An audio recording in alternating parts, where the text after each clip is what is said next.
Yes, ma'am. I have a question. I'm sorry. You said all day early ed in communities where it makes sense. What makes sense?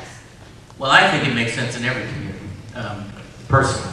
But I have been in communities where people say, you know what, I don't actually want my 3-year-old in an all-day pre-K program. I might be interested in a half-day. Sorry? 3-year-old program shouldn't be a pre-K program. I'm an early childhood person. Well, then you answer the question.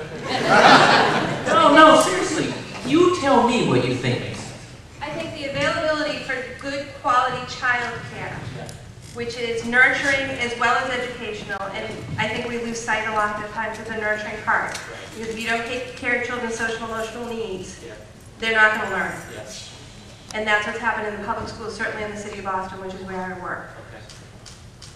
I think it needs to be available to all children, but we need to look at who is doing that educating. Yes. Because in the city of Boston, the push is on right now for universal pre-kindergarten, but they're using elementary school teachers. The education I got as an early ed major is very different. And the differences in the cognitive development of children who are 3 and 4 You years know that. old. You are very familiar with early education. In your family, I understand that.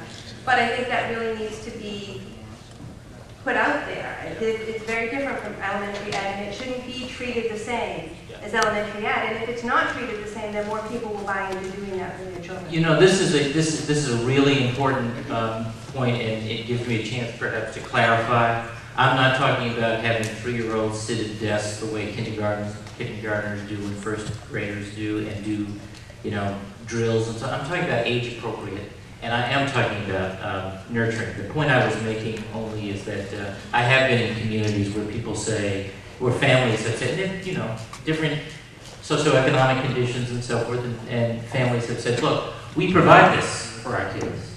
We do this, right?